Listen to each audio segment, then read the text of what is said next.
무위법이란 무엇인가를 다루고 영상 시작할 때 그렇게 시작을 하겠습니다.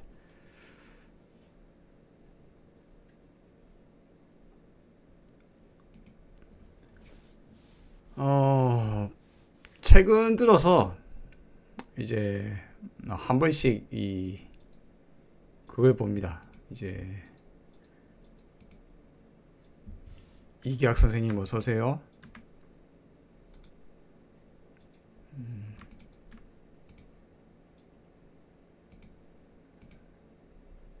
최근 들어서 제가 가끔 이제 원래도 보고 있었지만 불교 마이너 갤러리를 한 번씩 봅니다. 이제 이게 전에도 말씀드렸다시피 일반 분들이 생각하는 불교에 대한 의견을 이렇게 한번 좀 이렇게 살펴볼 수 있는 기회가 되기 때문에 과연 일반 분들은 어떻게 생각하지? 예, 코튼갈님 어서 오세요. 네, 이기학 선생님입니다. 어서 오세요. 그래서 이제 그런 것이 우리 입장에서 제 입장에서는 이제 사람은 다른 사람의 입장이나 다른 사람의 상황을 명확하게 알기가 힘듭니다. 허건꽃님 반갑습니다. 어서 오세요. 오늘 금요일 밤 참여율이 좋네요. 채팅 참여율도 좋고 반갑습니다. 그래서 이제 그 느낌님 안녕하세요. 반갑습니다.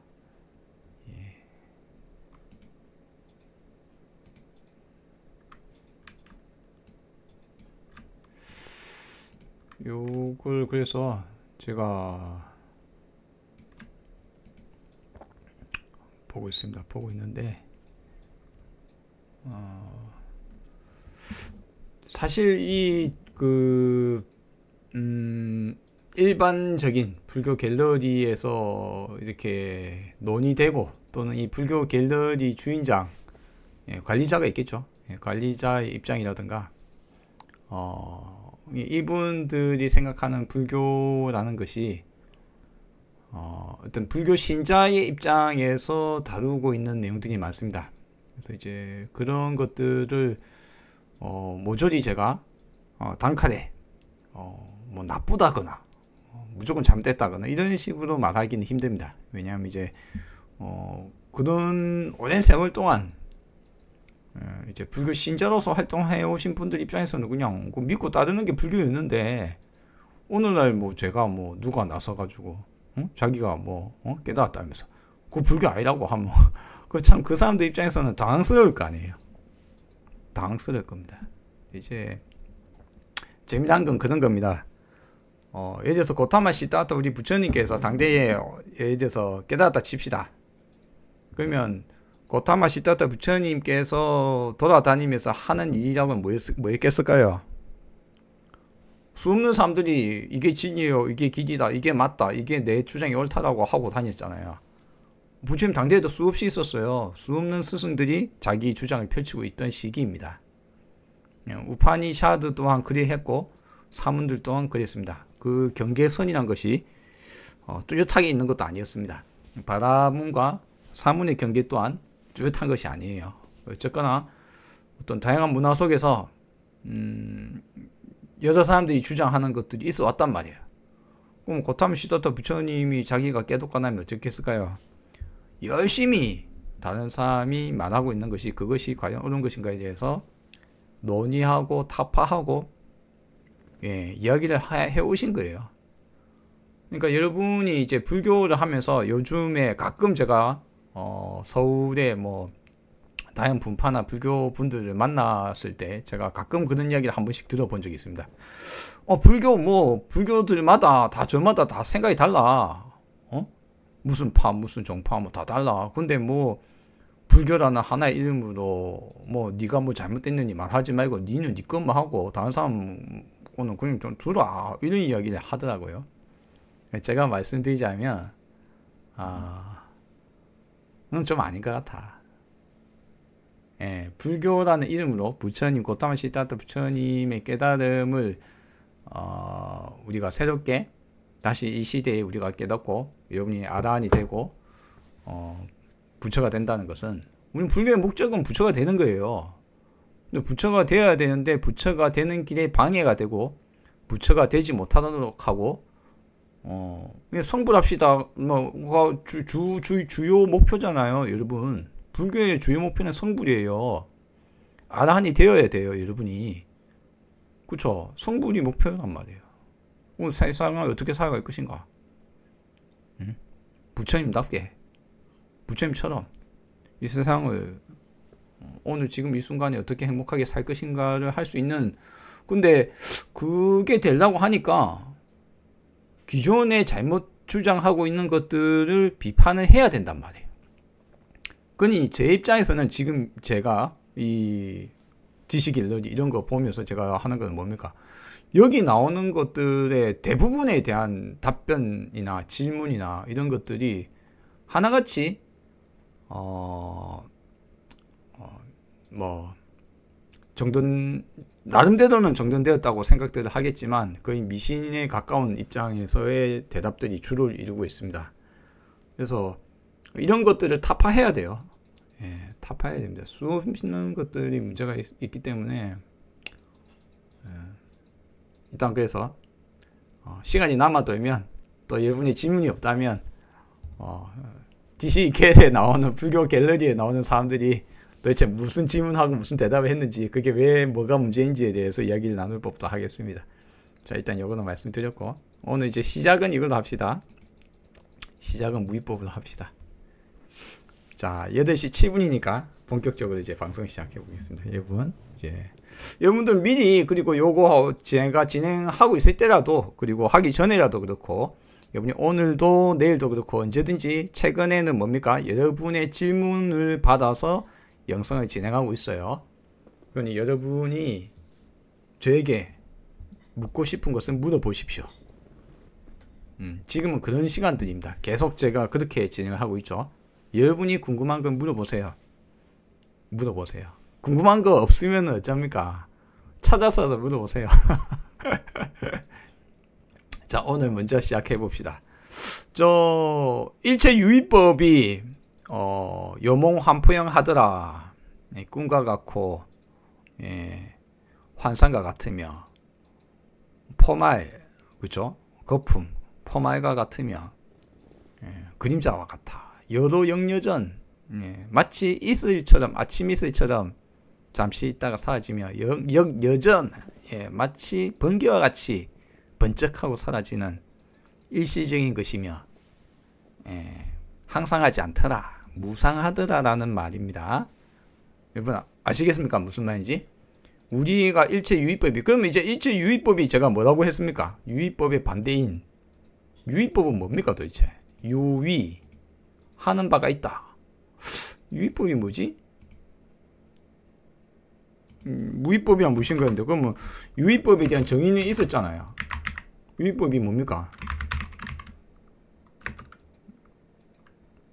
자, 굳이 인간이란 단어는 안 붙여도 되겠지만, 현재 우리들이 알고 있는 모든 법적인 문제는 인간이니까, 생명체 내지는 인간이 보았을 때, 그렇죠?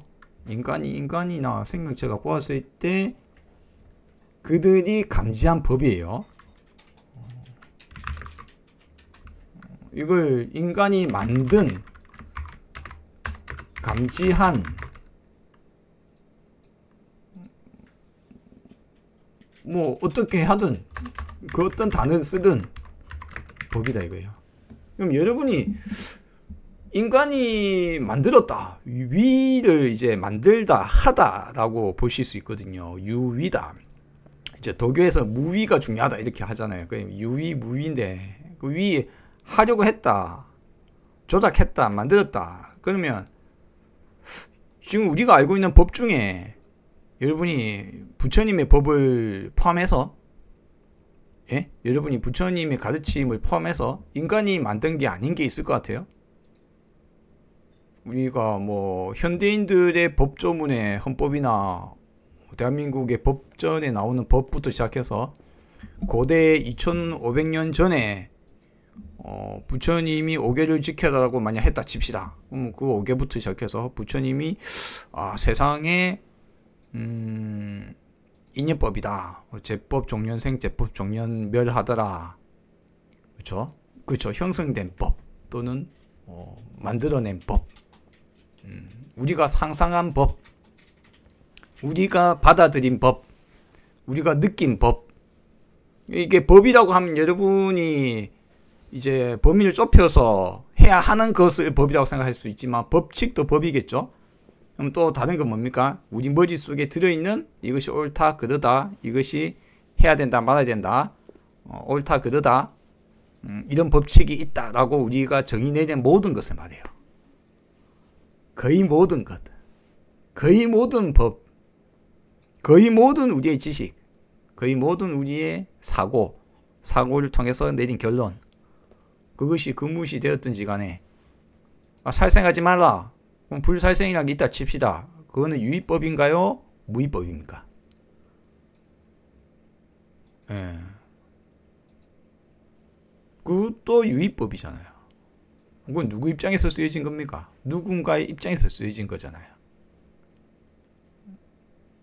살생하지 말라라는 것은 생명체의 입장에서 쓰여진 법이에요. 예?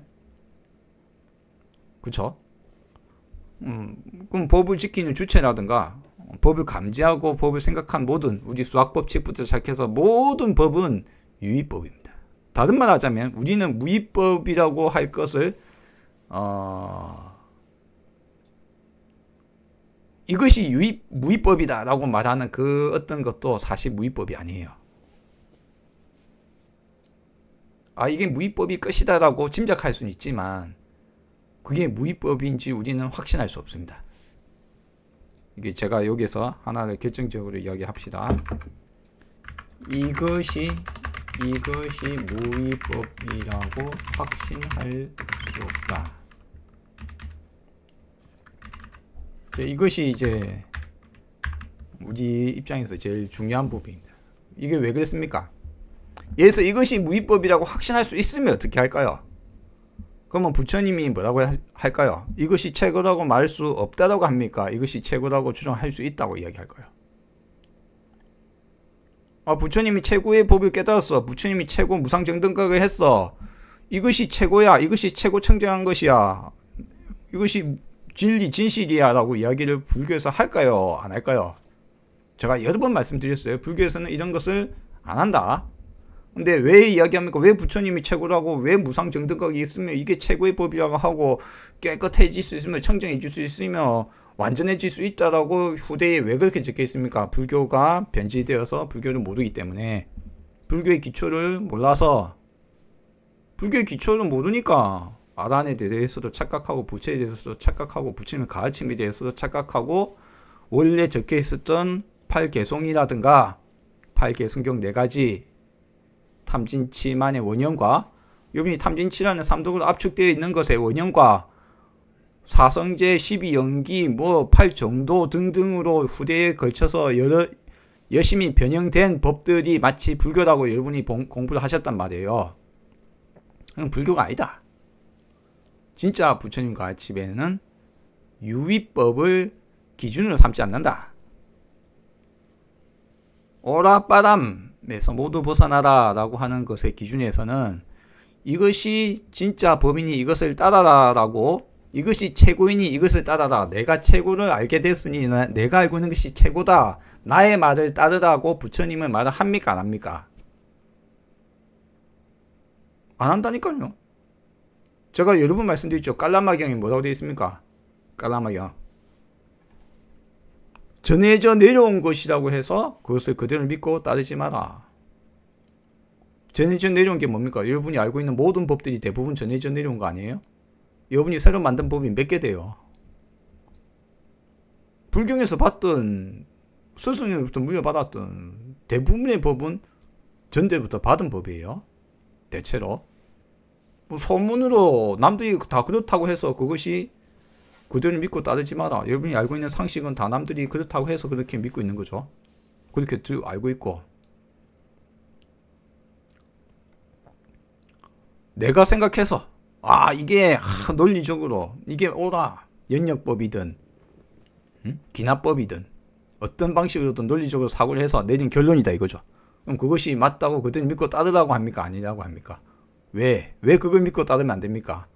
인간이 이 세상의 모든 것을 확인하고 결론을 내립니까? 아니면 짐작으로 내가 본 내 한계성 속에서 내 감각하고 내 관찰할 수 있는 한계성 속에서 내린 결론에 내가 결론을 내린 겁니까? 새로운 사실이 관찰되면 기존에 내가 봤던 관찰과 결론은 잘못됐다고 바뀔 수 있어야 됩니까? 없어야 됩니까? 단단하게 굳어버린 것은 그 자체로 잘못입니다. 그러니까 내가 발견하고 내가 알고 있는 법이란 것은 절대 진리라고 할 수 없다.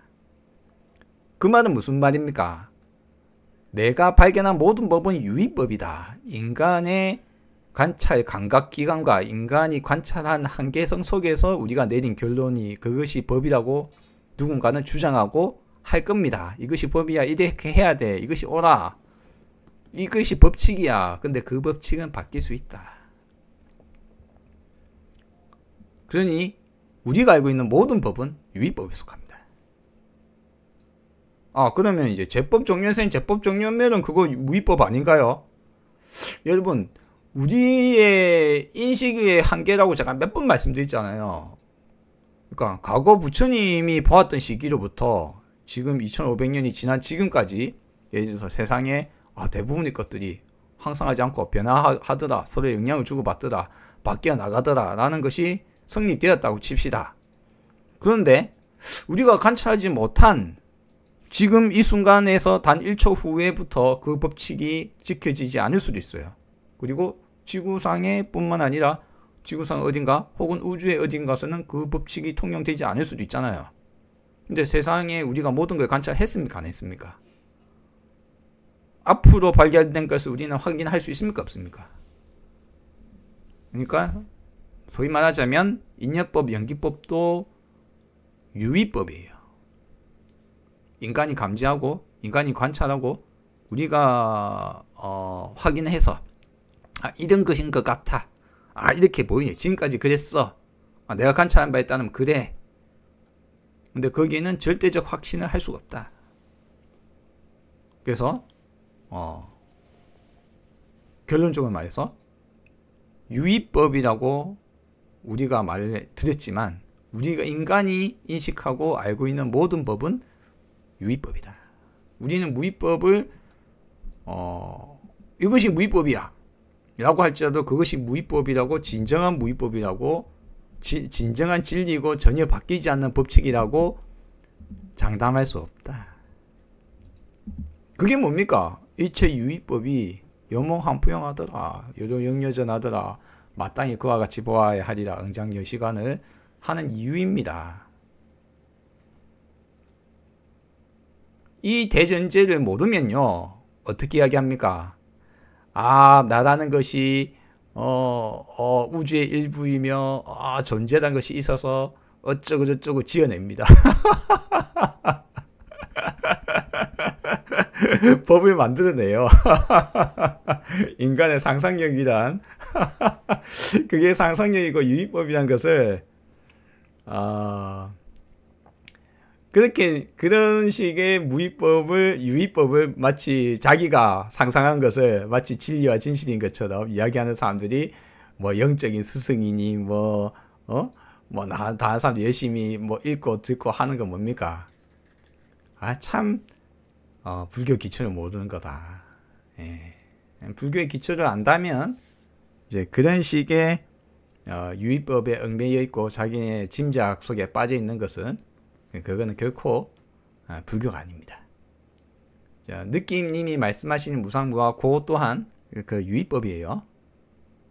유의법입니다. 제가 인연법을 그렇게 강조하고 제가 불교의 연기 무상무화를 깨달아야 된다 라고 이야기를 제가 합니다만 그렇게 표현되어 있는 단어와 말 또한 유의법입니다. 우리 인식의 한계성 속에서 우리가 지금까지 관찰한 바에 따라서 지금까지 그려왔다고 미래에도 그릴 것이라는 것은 통용되지 않습니다.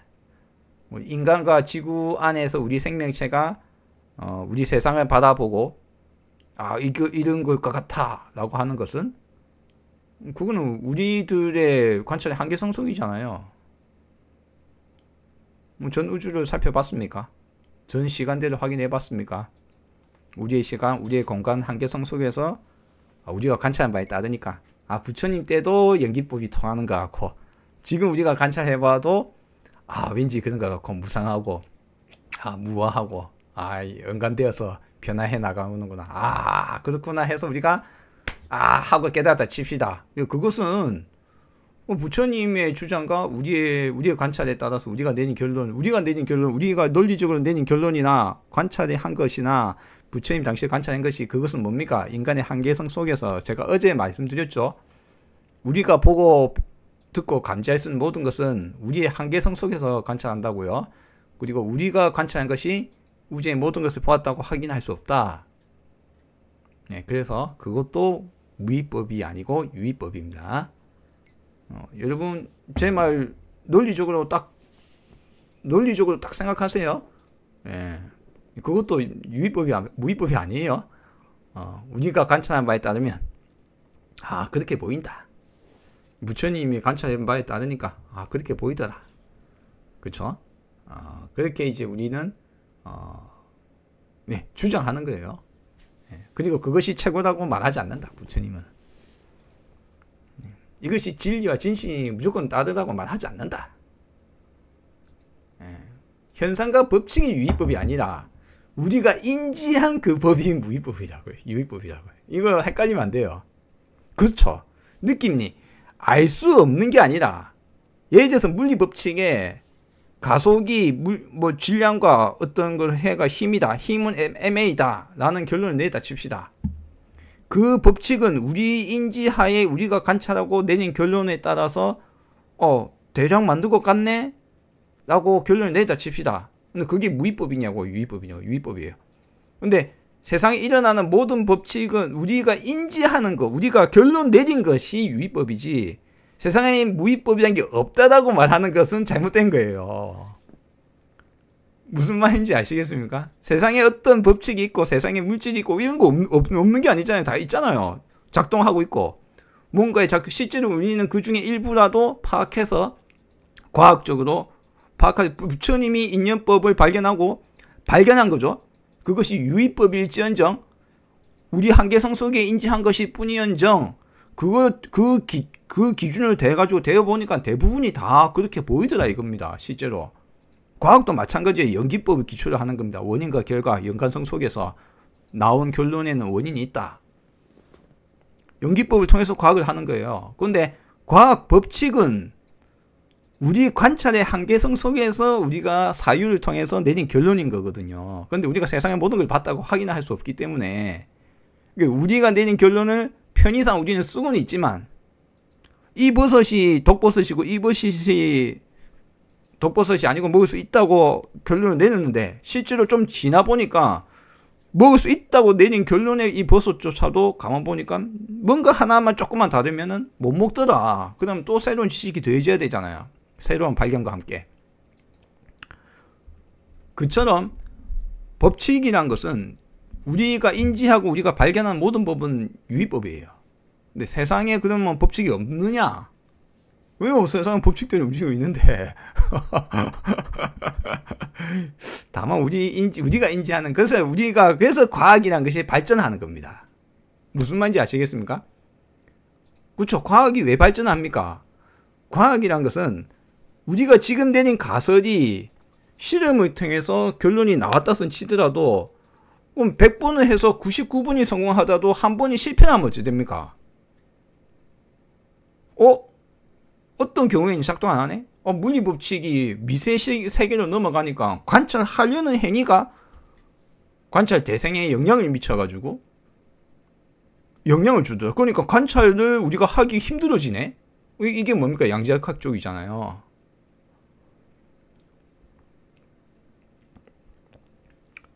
어쨌거나 여러분이 이제 우리가 발견하는 모든 법칙은 무위법이다. 무위법이 아니다. 유위법이다. 그러니 내가 알고 있는 지식, 내가 발견한 것이 최고이고 100% 진리라고 주장할 수 없다. 그런데 대택단하게 뭐 인간이 뭐 우주의 뭐 일부이고 인식이 뭐 어쩌고 영원하고 뭐가 어쩌고 막 상상력으로 막 상상을 멈출 수가 없는 거야, 인간은. 기껏 선정 조금 하고 나서 뭐 느낌 좀 감각, 느낌, 그거의 감각이고 느낌이거든요. 전제에 대한 느낌, 전제에 대한 감각. 머리를 멈추지는 못하고 자기 머리를 조금 돌이켜보고 나서 그 논리적으로 생각하고 설명을 하려고 하니까 뭐 이런저런 설명을 갖다 붙여가지고 지 맘대로 마음대로 말하고 입만 벌리면 지 맘대로 말하는 말들을 그런 사람들이 에크하트 톨레니 뭐 어제 루시포 뭐시기 이름도 모르겠다. 그딴 사람들이 뭐 영적 존재니 뭐 영적인 스승이니 이딴 소리를 듣고 있는 거예요. 그러니까 불교의 기초를 모르기 때문에 그렇습니다. 예. 자, 그럼 이제 느끼님이 그래도 뭔가 질문하시는. 그러면 유의법 속에서 어떻게 괴로움 없이 살 수 있는 건가요? 예, 유의법인 것을 알아차리고. 예, 유의법에 매여 있어서 엉뚱한 괴로움을 받지 말라라는 것이 부처님의 가르침이에요. 그렇게 제가 주장하는 거예요.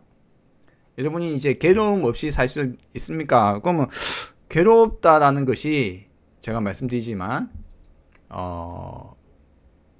일상적으로 전통적인 우리가 고라고 했을 때 육체적 고통을 불교가 깨닫는다고 우리가 육체적 고통을 안 받을 수 있습니까? 없습니까?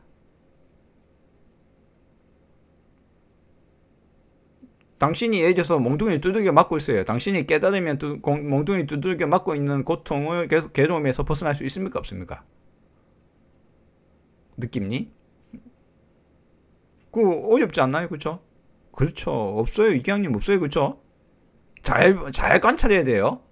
우리가 괴로움에서 벗어난다고 할 때 어떤 괴로움에서 벗어나는지를 이해해야 됩니다. 불교에서 괴로움을 할 때 고가 마치 절대 진리인 것처럼 불교에서 이야기하는 것은 그거는 이제 불교를 또 후대에 잘못 들어간 거예요. 고무상부와 이렇게 여러분이 배우셨겠지만 그건 엉뚱한 거예요.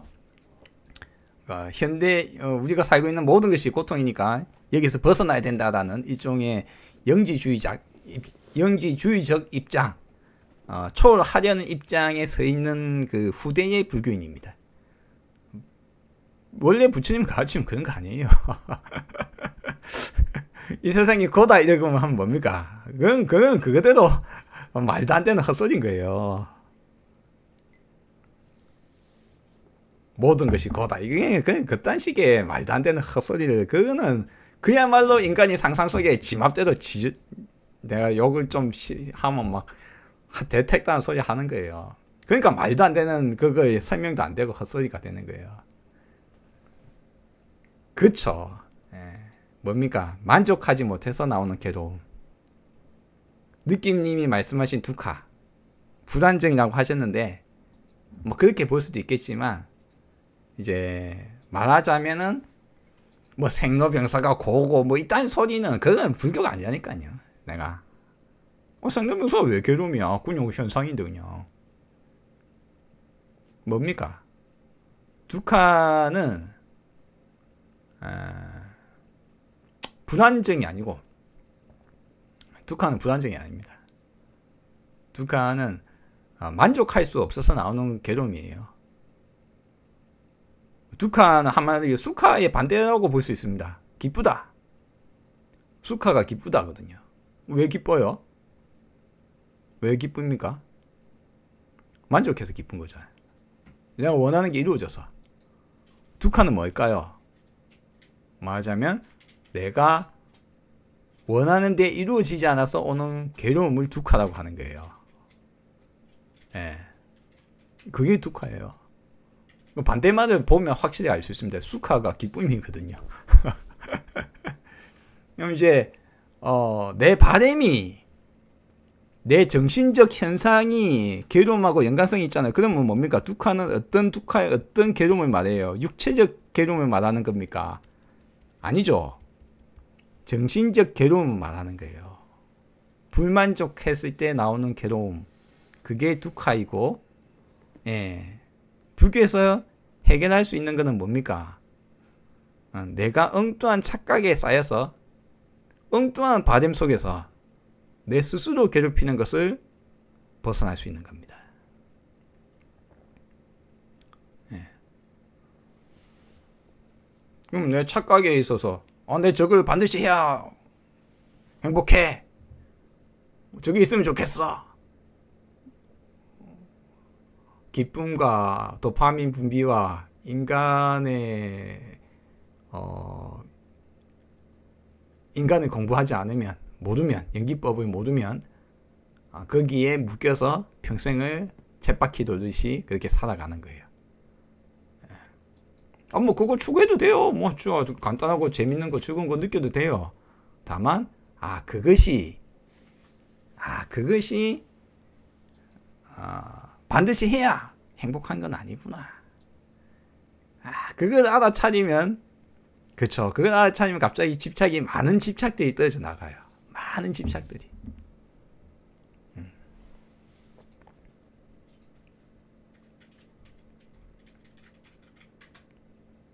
착각에서 벗어나는 것이 불교의 가르침이라 하셨는데, 착각이 뭔지 아는 게 중요하겠군요. 그렇습니다.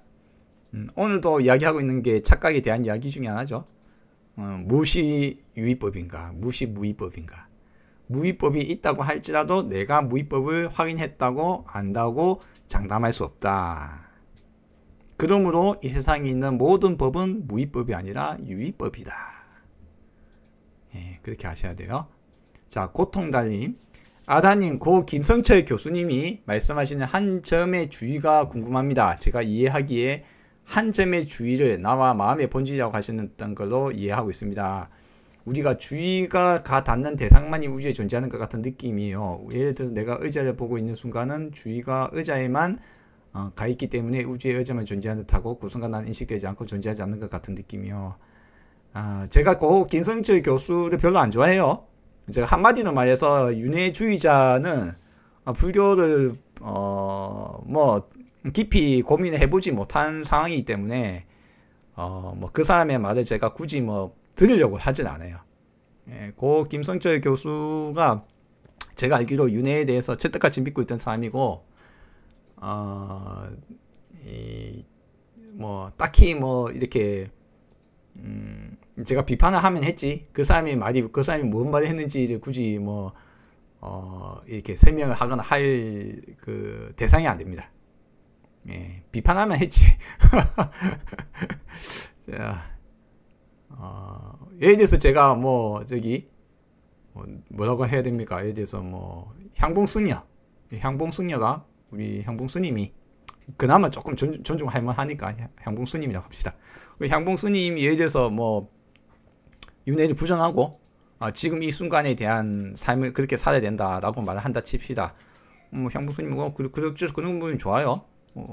나쁘지 않습니다. 근데 향봉스님 예를 들어서 뭐 누구를 만나서 선문답을 하고 뭐 들으면 즉각 대답하고 뭐 어떤 식으로 그런 식으로 이야기하고 있다 칩시다. 그럼 제가 향봉스님의 다른 말을 제가 설명을 하거나 그 사람이 뭘 했다고 그걸 뭐 중요시 여기서 말하거나 이러지 않잖아요. 그냥 향봉스님이 잘못한 것에 대해서 지적을 할 뿐이죠. 향봉스님이 이거 뭘 뭐 만나서 뭐 선을 뭐 선문답을 주고받고 뭘 뭐 그렇게 할 수 있다고 생각하는 그 한도를 벗어나지 못하면 멀기 때문에 마찬가지입니다. 김성철 교수 같은 경우는 자기가 교수로서 연구하고 상상하고 짐작한 것이 불교라고 열심히 뭐 많이 떠들고 다녔지만 이런 말 저런 말 섞어서 마구 옳은지 그른지 부족한 상태에서 너무 많이 떠들었어요. 예. 제가 이제 고 김성철 교수, 그러니까 돌아가신 분에 대해서 이제 비판을 할 때 조금 이제 약간 좀 조심스러운 부분이 좀 없지 않아 있어야 될 겁니다. 왜냐하면 돌아가신 지 얼마 되지 않았고 이제 존중하고 존경하시는 분들도 많기 때문에 그렇긴 합니다만, 저는 살아있는 사람들조차도 딱히 뭐 이렇게 비판에 대해서만큼은 뭐 가리지 않고 하고 있기 때문에 예. 김승식 교수님 기사에서 발췌했어요. 뇌과학자들이 말하는 나의 이것을 일토적이나 견문각지는 물론이고 그런 행위와 인지의 구심점이 된 나조차도 내가 만들어낸 것이다. 내가 행동하고 내가 보고 듣는 줄 아는데 내가 행동하고 내로 인해 보고 들린다. 이 모든 이들은 내 탓도 아니고 내 탓도 아니면 내 탓이었다. 우리의 육체는 물리고 너희도 마음이 들었을 자리가 없다. 우리의 인지와 심리, 감성과 지각 모두 뇌의 전기 화학적 작용으로 참여할 수 있다. 마음은 뇌에서 창발한 것이다. 따라서 뇌의 기능은 정지하면 우리의 마음도 사라진다. 죽으면 모든 것이 끝이다. 김성철 교수 발췌라고요? 근데 뭐 윤회에 대해서는 뭐 있다고 막 말하던데? 내 생각 없다고 하신다고요?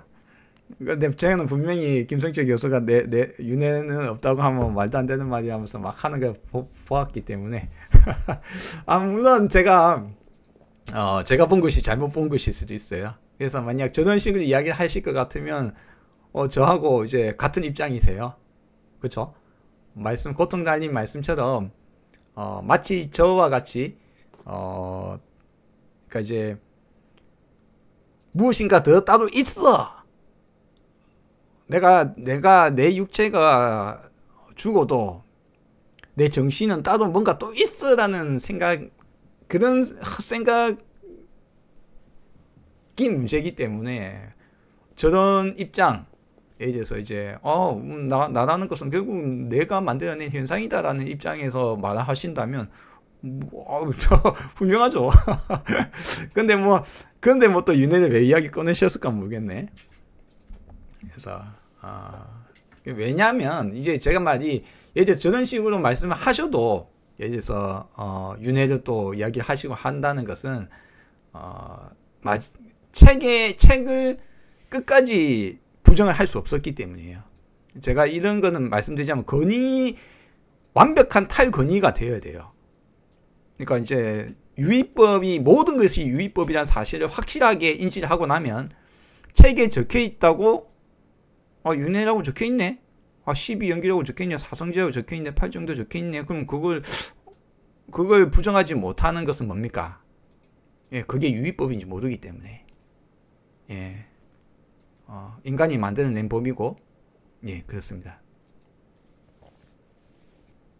예. 김성철 교수는 주로 이제 이야기하시길 제가 전에 몇 번 영상을 보니까 윤회 주장하시는 분이세요. 그래서 이제 만약 저런 식으로 이제 내 과학의 입장에서 저런 식으로 이야기를 확실히 할 수 있는 분이라면 굳이 윤회 이야기를 할 필요는 없을 것 같은데 일단 그렇게 알고 있고요. 자, 그 다음에 또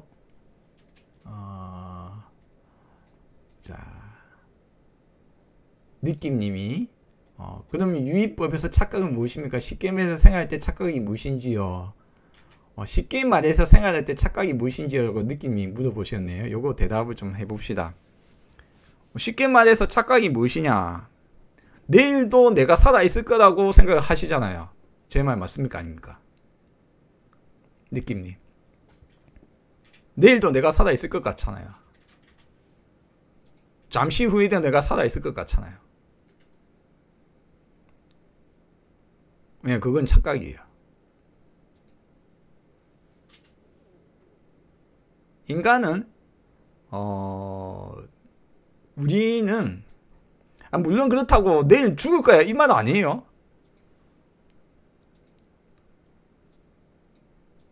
내일도 내가 살아있을지 없을지 우리는 모른다가 정답이거든요. 근데 우리는 내일도 살아있을 거라고 생각을 하고 살아간다는 거예요. 잠시 후에 내가 살아있을 것 같아요. 잠시 후에 내가 죽을 거라 생각 안 해요. 근데 죽는 사람 치고 비행기를 타고 있다가 날아가다가 떨어져서 죽어도 죽기 직전까지 내가 죽을 거라고 생각을 안 하고 살아요, 사람이 보통. 착각의 종류는 너무나 다양하게 많습니다. 그래서 내 착각의 가장 큰 것을 제가 그래서 방금 여기에 꺼내는 겁니다. 제가 예를 들어서 무상하다.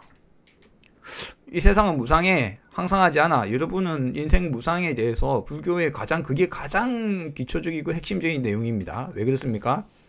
연기법에 따라서 그러니까 이제 연관성 속에 일어나고 사라지고 인연과 원인과 결과에 따라서 세상을 파악하고 바라보기를 나 또한 인연 속에 태어나고 인연 속에 사라지는구나 아, 그렇구나. 나라는 것이 내라고 착각을 하고 있었구나. 이건 인연 화합하고 벌어지고 사라지는 것에 그 자연 중의 일부이구나. 내가 의식이 떠올라가지고 내 육체에서 내 의식이 발현이 되어서 내가 이게 나라고 내가 착각하고 있는 거지. 생명체의 착각입니다. 어쨌거나 그런 생명체의 착각이지만 내 육체와 기반으로 하는 나의 삶은 난 내일도 살 수 있을 것 같고 모레도 살 수 있을 것 같고 10년 후에 20년 후에 기획하고 살아요 사람은. 그래서 오늘을 참고 살아갑니다. 그리고 내일의 무엇인가 1년 후에 무엇인가 10년 후에 무엇인가를 얻어야 행복할 거라고 생각하고 그걸 이루어야 내 할 일을 마친 것 같고 그걸 해야 내가 성공한 것 같고 내 행복하게 살 수 있을 거라고 착각하고 살아갑니다. 그건 내일 당장 죽을 수도 있고 잠시 후에 당장 죽을 수 있다니까. 그 착각을 깨부수는 순간 무슨 일이 벌어질까요? 뭔 일이 벌어질까요? 제가 평생을 그렇게 살았어요. 에? 느낌님. 제가 평생을 저는 그렇게 살았어요. 저는 집안이 이렇게 해야 된다고 어렸을 때 아버지의 말을 들으면서 집이 가난하니까 내가 가난하게 살았고 그쵸. 근데 그냥 이 순간에 살아라 한다고 사라지지는 않는다고요. 내 말이. 지금 이 순간에 살아라 한다고 사라지냐 이거예요. 안 사라지잖아요. 그런 이야기 뭐 한 수백 번 수천 번 들었을 거 아니에요. 맞습니까 아닙니까? 근데 그냥 그 말 듣는다고 그렇게 사라집니까? 왜요? 여전히 내 머릿속에 그 착각이 그대로 박혀 있으니까. 제 평생은 저희가 그렇게 살았어요. 뭘 해야 성공하고, 우리 집을 이렇게 해야지 될 것 같고, 내가 사업에 성공해야 되는데, 성공할 수 있을 거라고 믿고, 희망 갖고, 사업 안 돼. 맨날 실패할 때마다 괴로워하고, 뭘 해야 성공하면 행복할 것 같고, 뭘 해야 될 것 같다는 생각. 머릿속에 뭘 해야 되고, 뭐가 좋고, 어쩌고 하면서 막 뭔가를 이렇게 바라고 있잖아요. 그쵸? 바라고 있잖아요. 근데 그걸 해야 행복할 거라고 생각하고 있잖아요. 근데 오늘 조금 있으면 죽을 수 있다니까? 잠시 후에 죽을 수 있는데, 근데 저걸 해야 행복할 거라고 생각하고 있으면 어떡합니까? 그걸 성취하기 전에는 행복할 수 있습니까? 없습니까?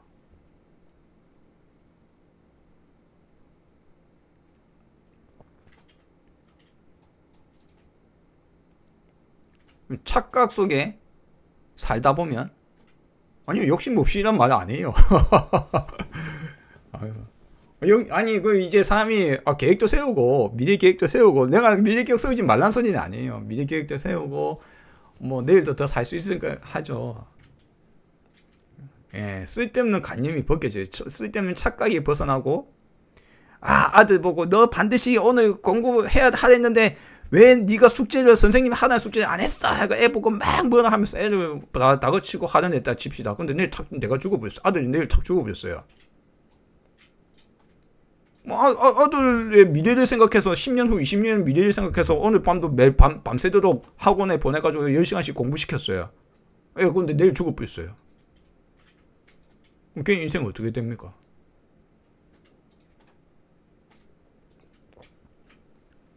그래, 부모 생각에, 너의 미래를 위해서 내 말을 들어야 돼! 이게 맞아! 응? 참고, 어려운 거 참고.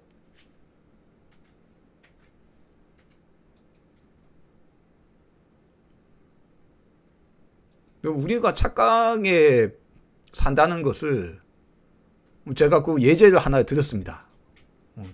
예제. 느낌님이, 제가 그거 하나만 착각인 거예요. 착각 수두룩하지 마. 그 착각 중에 가장 큰 착각 중에 하나. 무상하다라고 아무리 이야기해도, 그렇죠. 무상하다고 아무리 이야기해도, 무상하다고 못 느끼니까. 뭐 어떤 착각에 빠져 있다고요? 내일도 살고 있을 거라고 착각에 빠져 있다.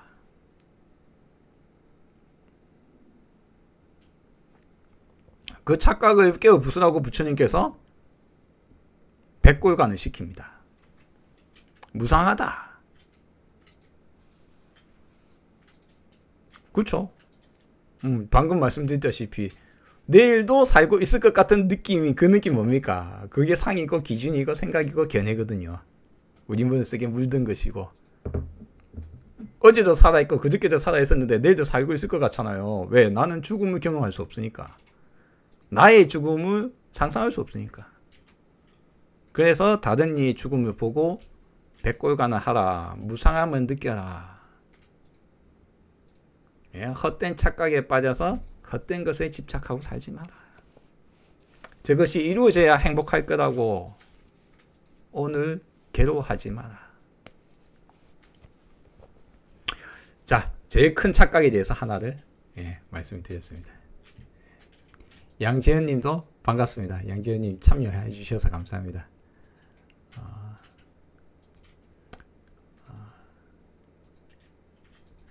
우리가 생각한다는 착각들이, 그런 착각들이 있습니다. 예. 네. 이제 우리의 착각이 무엇인지를 이해하는 것이고, 예. 내가 무엇에 물들어 있으며 어떤 것에 묶여 있는가.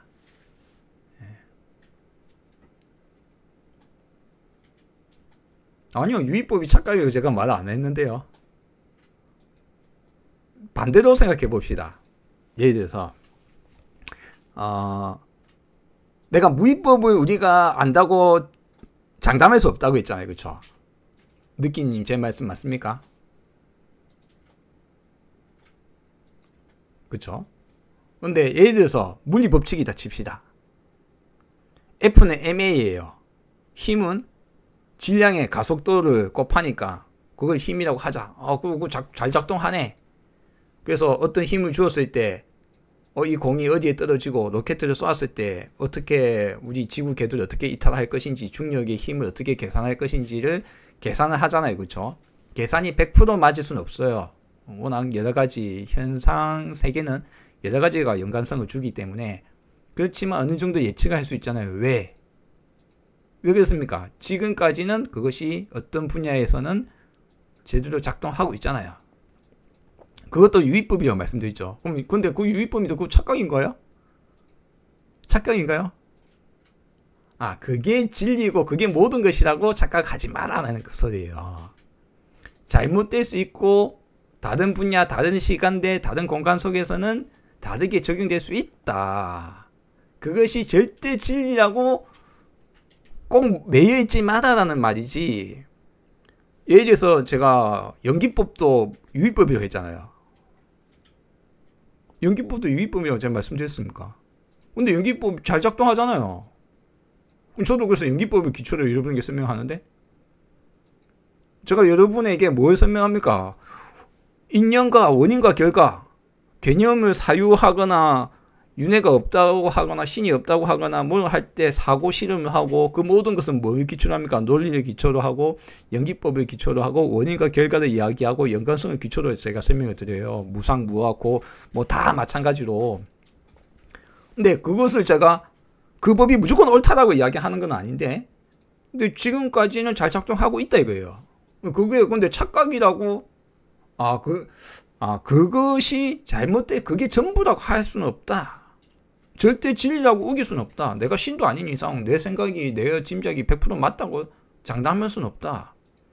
근데 여러분이 핸드폰을 만들기를, 이 핸드폰 만들고 여러분 인터넷 쓰는 거, AI 만들고 하는 건 뭡니까? 과학기술부터 시작해서 수없는 유의법이 모여서 만든 거잖아요. 수없는 유의법을 통해서 이런 게 만들어지는 거예요. 그렇죠? 우리가 뭐 인터넷으로 우리 통화를 하잖아요. 그거 다 유의법을 기초로 하잖아요. 과학 법칙, 물리 법칙, 화학 법칙, 수없는 것이 모여서 이걸 지금 우리가 그걸 활용할 수 있는 겁니다. 그런데 유의법이 모두 착각입니까? 아니죠. 인간의 모든 유의법은 유의법이기 때문에 절대 진리가 아니기 때문에 바뀔 수 있고 새로운 것이 발견될 수 있으며 시간과 공간에 따라서 바뀔 수 있다는 것을 이해하라는 것이지, 그것이 모두 착각이라는 말은 아니에요. 지금 뭐가 문제입니까? 예를 들어서 어떤 영상가, 예를 들어서 에카르트 톨레가 인간의 의식은 거대한 의식의 존재의 일부이며 어쩌고저쩌고 한다 칩시다. 그럼 그 사람은 그게 마치 진리인 것처럼 이야기하잖아요. 그게 문제다 이거예요. 자기 상상 속에, 자기 짐작 속에 자기가 느낀 것을 어떻게 머릿속에서 자기가 느낀 느낌을 무엇으로 표현하려고 하니까 그런 식으로 이야기를 하는데 상상놀이에 짐작에 불과한 것을 그렇게 빠져버리는 거예요. 그러니까 불교 기초를 못 배웠다 하는 거예요. 그런 사람한테.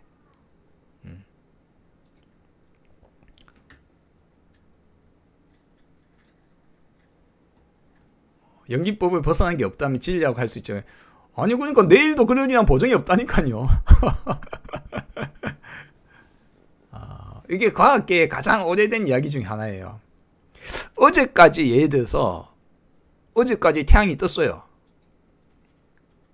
어제도 태양이 뜨고 내일도 태양이 떴어요. 달도 떴어요. 며칠 만에 달이 떴어요. 태양이 언제나 떴습니다. 세상은 뱅글뱅글 도는 것 같아요. 비 올 때 비 오고 겨울 되면 눈이 오고 태양은 오늘도 뜨고 내일도 뜨고 모레도 뜨겠지. 뜰 것 같아요. 그럼 어제까지 그랬다고 내일 태양이 뜰까요? 안 뜰까요? 내일 태양이 안 뜰 수 있습니까? 없습니까?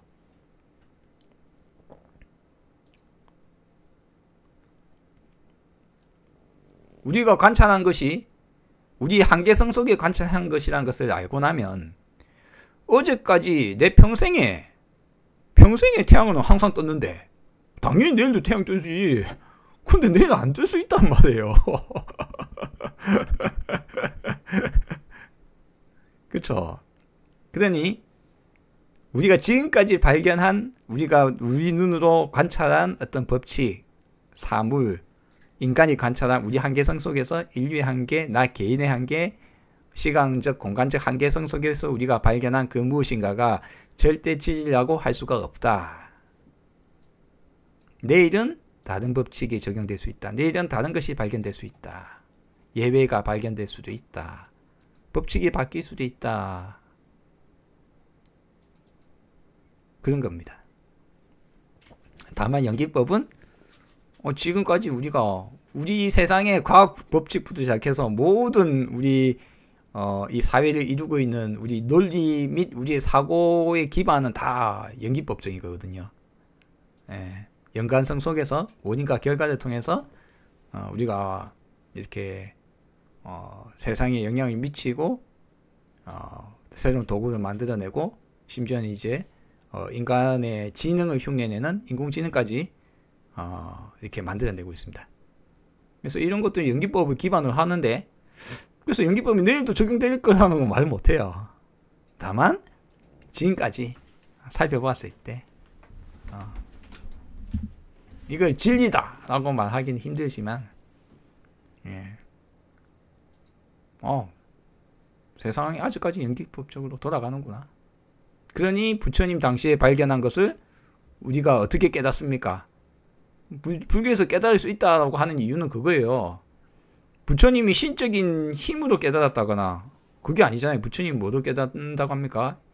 연기법적으로 깨닫는다. 인연 따라 깨달았다. 그리고 부처님이 깨닫는 것이 연기법인데 그럼 연기법을 부처님이 세상을 관찰해서 깨달았단 말이에요. 자신을 관찰하고 세상을 관찰해서 착각에서 벗어났다. 이 세상이 무상하구나. 영원불멸한 것이 존재치 않는구나. 라고 연기법을 통해서 결론을 내다 칩시다. 우리가 새롭게 깨달을 수 있으려면 내가 새롭게 깨달을 수 있으려면 어찌해야 됩니까? 부처님이 관찰한 것을 우리도 관찰할 수 있어야 되는 거예요. 그래서 아직까지는 연기법적으로 세상이 돌고 있다고 볼 수 있습니다. 저 또한 마찬가지로 아버지의 죽음을 보면서 나 또한 죽는 거구나. 그래. 흩어지는구나. 아버지라는 사람이 돌아가신 것에 대해서 너무 가슴 아프고 그 인격적인 느낌, 평생을 아버지를 보면서 아버지의 정체성과 그렇게 살아왔는데 어느 날 아버지가 돌아가시니까 다시 볼 수 없단 말이야.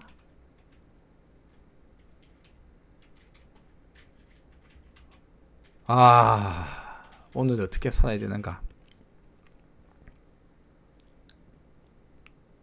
여러분이 오늘 어떻게 사셔야 될 것 같습니까?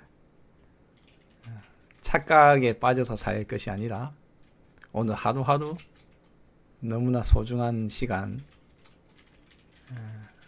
엉뚱한 것으로 다투고 엉뚱한 것을 해대 입히고 이것이 내 것이야 라고 또 착각에 빠져서 이것이 해야 행복해 엉뚱한 또 것에 빠져서 오늘 지금 이 순간을 불행하게 보내지 마시라. 그렇습니다. 뭐 연기법은 뭐 2500년 동안 연기법이라기보다는 부처님 깨닫기 전에도 연기법적으로 세상을 돌고 있었던 것 같으니까요. 지금 우리가 현재 과거를 파악하거나 지금 이제 이런 것들이 다 원인과 결과, 연관성 속에서 돌고 있는 세상을 우리가 파악하고 있는 거잖아요.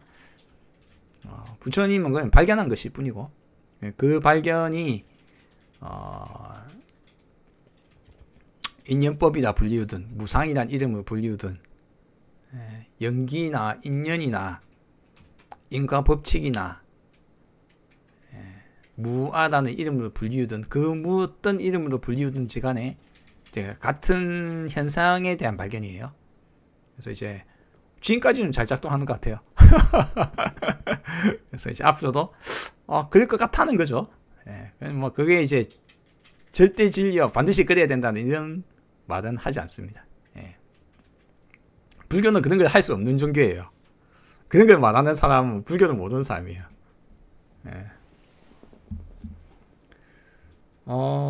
자, 또 다른 질문은 없으십니까? 이제 57분이네. 한 10분쯤 시간 남았네요. 오늘은 좀 이렇게 직접 질문해 주시고 해 주셔서 좋은 시간이었던 것 같습니다. 느낌님 그렇습니다. 세상 돌아가는 현상이 그러하다. 그러함을 연기라고 합니다. 우리가 깨닫는 것도 연기를 깨닫고 내가 살아가는 것도 연기 때문에 연관성 때문에 살아가고 죽는 것도 연관성 속에 죽습니다. 우리가 이제 서로 연관성 속에 살고 있다는 사실을 이해하는 순간 여러분과 저와의 만남이나 여러분이 삶을 살면서 여러분이 남기는 족적이 의미가 스스로가 만드는 의미가 있을 거라 생각을 합니다. 자, 양지현님이 인간의 진화와 더불어 사회생활, 간섭, 교육 등으로 인해 관념화될 수밖에 없는 존재지요. 지금은 그나마 정보 공유화로 인해 객체들은 조금은 관념화되지 않는 열린 눈으로 볼 수 있는 시대가 되었지요. 합니다. 뭐 많은 부분 동의합니다. 옛날보다 조금 더 정보 공유가 더 활발히 되고 있고 많은 정보 공유가 됨으로 인해서 이제 차츰 전체적으로 어두운 세상에서 조금씩은 밝혀지고 있는 세상입니다. 이제 세상이 이제 AI 시대와 이제 함께하는 세상이 되면서 이제 인간은 더욱더 이 착각에서 벗어나는 이것이 중요한 세상이 되었습니다. 여러분이 착각을 벗던지고 이제 서로가 서로에게 해를 입히고 뭐 그렇게 살 것이 아니라 가급적 서로가 행복할 수 있는 그런 세상이 되었으면 좋겠습니다. 다오수님이 방편에 대해서 질문해 주셨다. 다오수님 질문을 한번 올라가 봅시다. 제가 놓쳤나 봐요.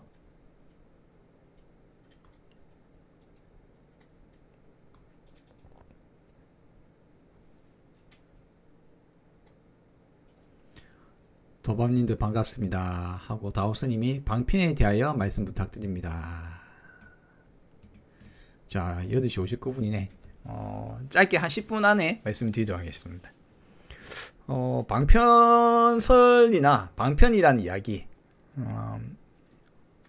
예를 들어서 뭐 이런 이야기가 불교계에 널리 퍼져 있어요. 널리 퍼져 있습니다. 널리 퍼져 있고 여러분들이 뭐 말만 하면 그 방편이다 뭐 이런 식의 이야기를 많이 해요. 예, 근데 이제 현재 대부분의 이제 불교계에 그 있는 많은 이들이 이게 뭐 방편이다라고 하는 것들은 사실 방편이라기보다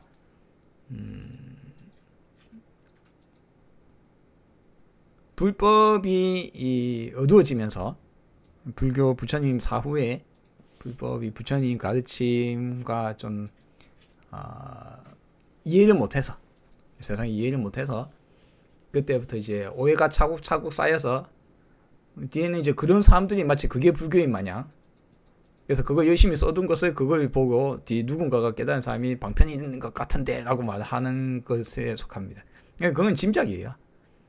그게 부처님이 말한 건지 아닌지 확인할 수도 없을 뿐더러 이제 극초창기 그 후대 부처님 사후에 만들어진 불경이 아닌 극초창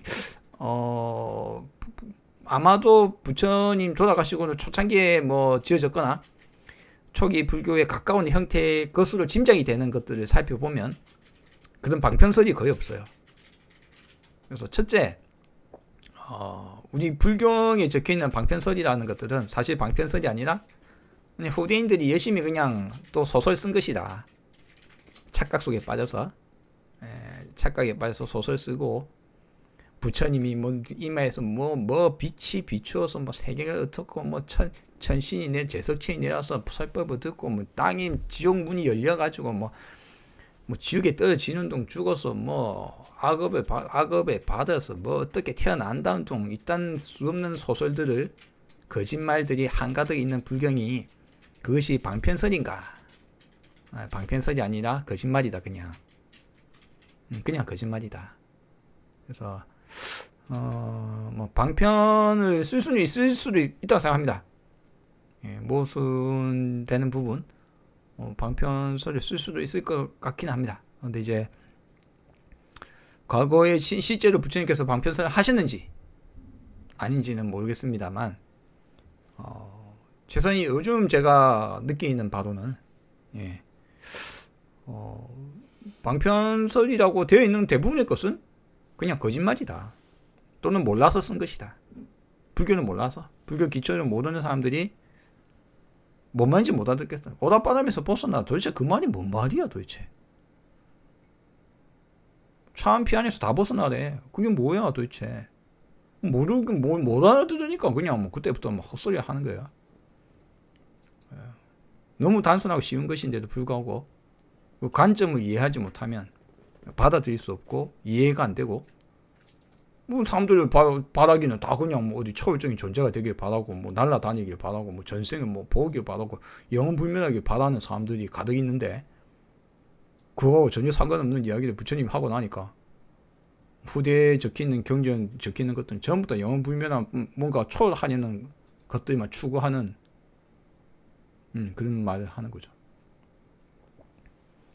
오온이 방편이다. 오온. 그것도 뭐 방편이라기보다는 그냥 그러니까 인간의 그 정신과 육체를 설명하는 하나의 그 방법 중에 하나예요. 이제 방법 중 하나인데, 네, 사실상 그 정신과 육체를 5가지로 나눈다는 것이 그거 자체가 그래서 뭐라고 합니까? 색수상 행식이란 것이 자성이 공하더라. 자성이 공하더라. 뭡니까? 유의법이잖아요.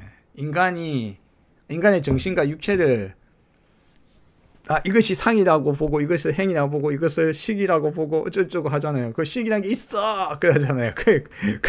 그야말로 내 머리가 만들어낸 것인데 그러니까 이제 편의상 그건 이제 방편이라기보다는 편의상 이제 부르는 것이고 편의상 불러 인간의 언어로 편의상 이것이 식이고 이것이 상이고 이것이 행이다라고 해놨지만 뜯어보니까는 연관성 없이 독립적이고 불변한 무엇인가가 있을 수 없어. 자성이 없어. 체성이 없어.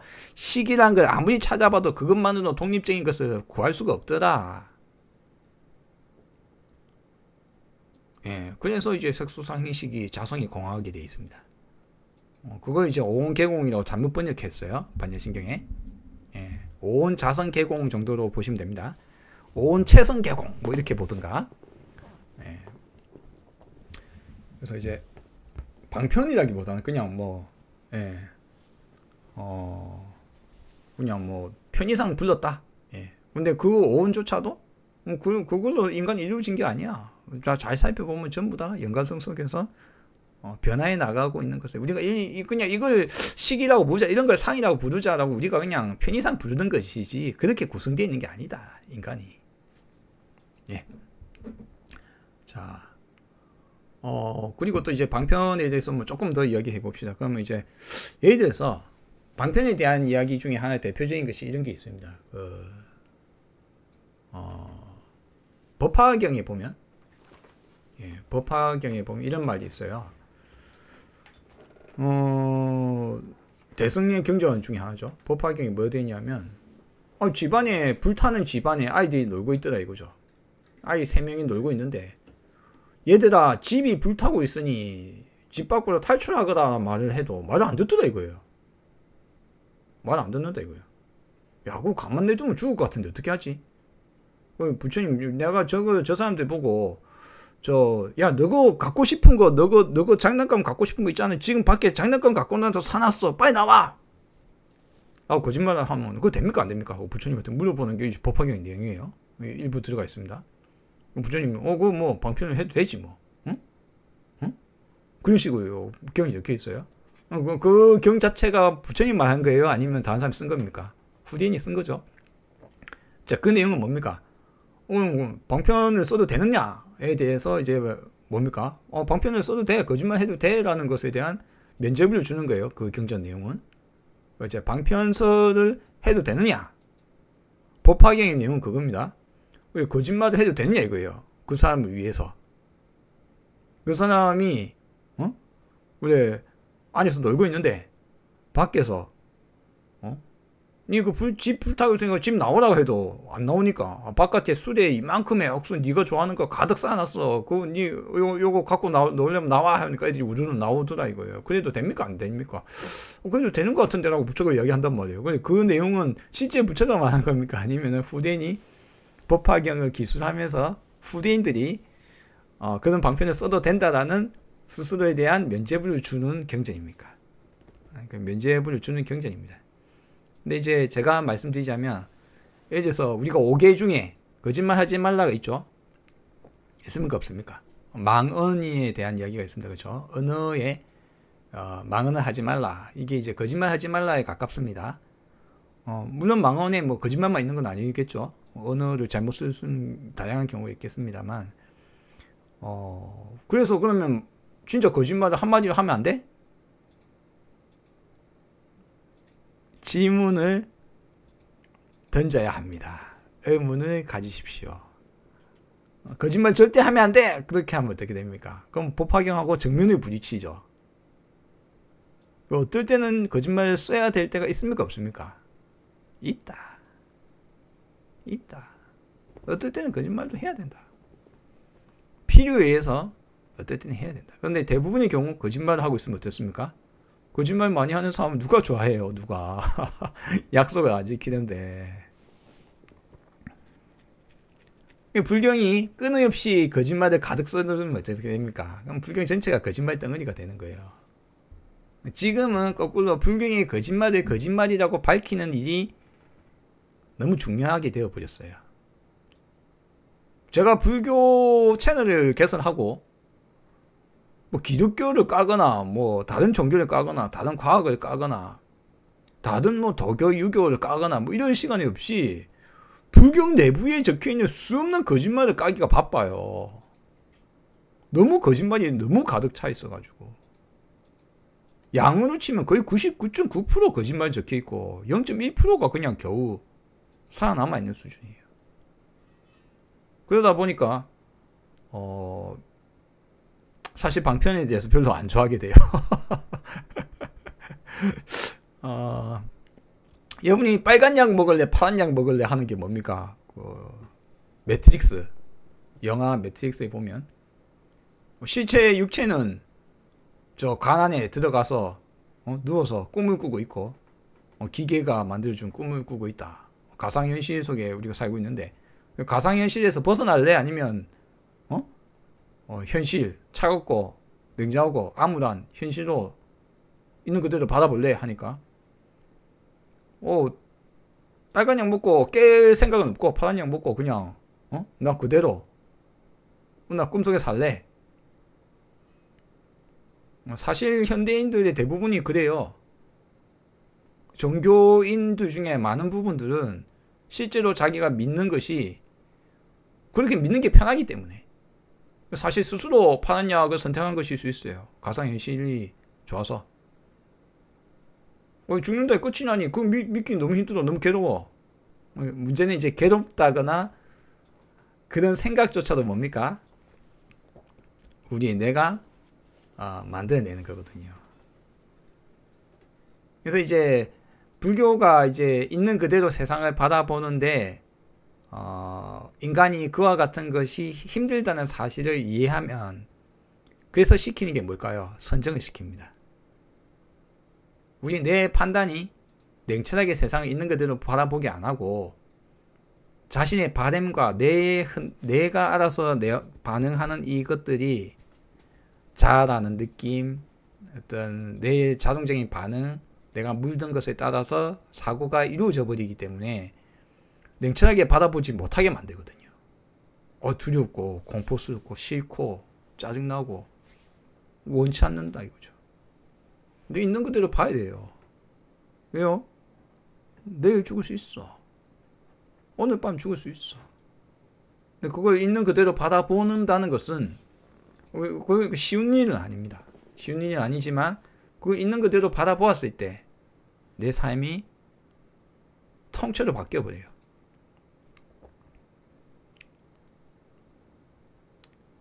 자, 어쨌거나 여러분에게 이제 방편에 대해서 말씀을 드렸습니다. 그래서 수없는 거짓말이 불경에 적혀 있습니다. 적혀 있고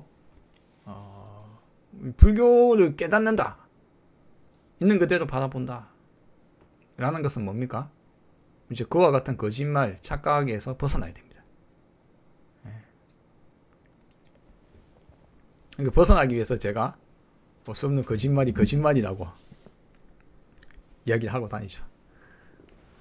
또 방편에 대해서는 다음에 또 그런 이야기를 한번 해봅시다. 그러니까 이제 방편으로 이야기할 수 있는 겁니까? 어떨 때는 할 수 있어야 될 줄 몰라요. 어떨 때는 선의의 거짓말이 필요할 때도 있습니다. 선의의 거짓말이 뿐만 아니라 내 생존을 위해서 어떨 때는 거짓말 해야 될 필요가 있어요. 사실 여러분이 제가 한편으로는 윤석열을 보고 황당하고 자기 저지른 것이 많잖아 다 알고 수없는 군인들이 다 듣고 자기 밑에 강요들이 다 알고 있는 사실을 근데 자기 한 말 싹 다 뒤집어가지고 입만 열면 거짓말을 하고 있으니까 참 당황스러운데 한편으로는 그 본인의 입장에서는 사형당하기 싫고 평생 감옥에 갇혀있기 싫을 거 아니에요. 그럼 평생 검찰이라는 법을 자기 맘대로 갖고 놀던 사람 입장에서는 자기한테 불리한 말을 안 하고 거짓말을 해서라도 살고 싶겠죠. 이해는 합니다만 용서가 되진 않죠.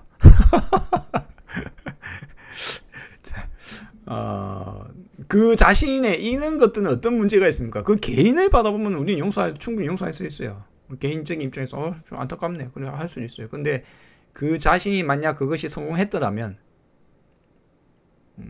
대한민국 사회에 그리고 심지어 실패했는데도 불구하고 지금 우리 대한민국 사회에 너무나 많은 사람들에게 거대한 피해를 입히고 있습니다. 그러니까 이제 사회적 문제를 받아볼 때는 또 여러 가지 생각이 들게 합니다. 자, 여러분 오늘 또 주제 엉뚱하게 벗어나고 시간 넘어가면 안 되니까 시간 좀 오버됐네요. 여기서 마치도록 하겠습니다. 여러분 오늘 고생 많으셨습니다. 바이바이. 내일 뵐게요.